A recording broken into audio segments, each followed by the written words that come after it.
હાંચવા માંગીએ એવી હાંચવાતી નહીં, બરાબર?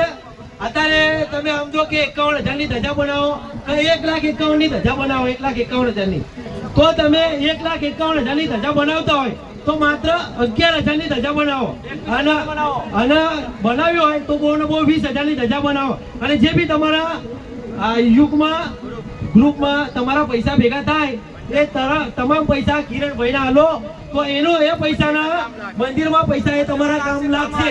અને જેટલું મોટું મંદિર બનશે એટલું આપણી સમાજનું નામ આગળ આવશે.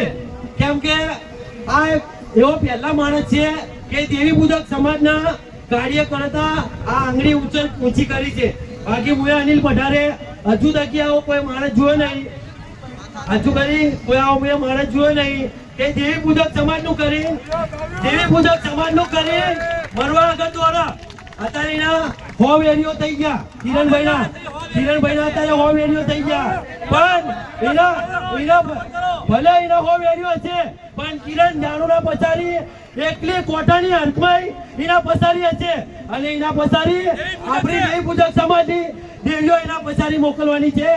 તે અનિલ પઠાણની તરફથી એક જ તમને વિનંતી કે મારા ભાઈઓ કે મારી બહેનો, આજે મારી જેટલી શક્તિ હતી એટલી મેં ભક્તિ કરી, પણ તમે અત્યારે તમે વિડીયોમાં જોયા એકડી નારિયેળના ઢગલા હતા, નાનું મંદિર હતું, નારિયેળના ઢગલા પડ્યા કમસે કમ 70-80 નારિયેળ હતા. નારિયેળની કિંમત 75 રૂપિયા એક નારિયેળની કિંમત હતા.